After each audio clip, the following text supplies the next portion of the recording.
নমস্কাৰ, মই তাপ্তি দুটি বৰা আবৃত্তি কৰিবলৈ আগবাঢ়িছোঁ লুইতপৰীয়া কবি মানৱজ্যোতি পেগুদেৱৰ কবিতা জীৱন যুঁজৰ যুঁজাৰু মই। যুঁজ যুঁজ যুঁজ জীৱন যুঁজৰ যুঁজাৰুৰ দৰেই যুঁজ।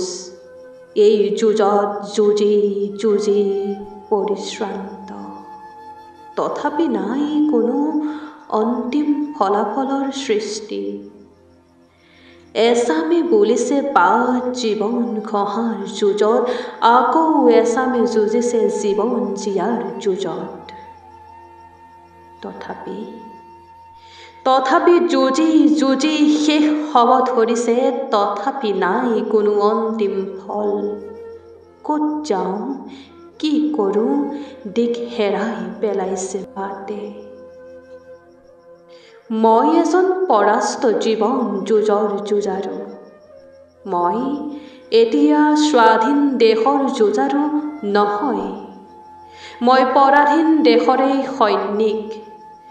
মাথো কান্দিছোঁ শব্দহীন যোগাযোগৰ ঠিকনাত। নাজানো ক'ত স্বাধীনতাৰ পোহৰ পাওঁ, কেতিয়াবা সময়ৰ অপেক্ষাত শব্দহীন কান্দোনেৰে যুঁজত জয়ী হোৱাৰ আখৰাহে কৰিছোঁ। মাজে মাজে কেতিয়াবা গীৰ্জা, কেতিয়াবা মন্দিৰ, কেতিয়াবা মছজিদত পূজাৰী হোৱাৰহে মন মেলিছোঁ। স্মৃতিৰ সোঁৱৰণে মনত অশান্তিৰ নিজৰা বোৱাই নেদেখা হয়চোন জীৱনৰ ৰংবোৰ।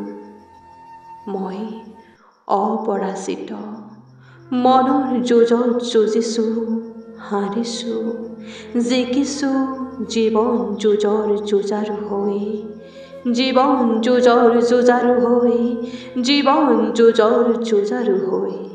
ধন্যবাদ।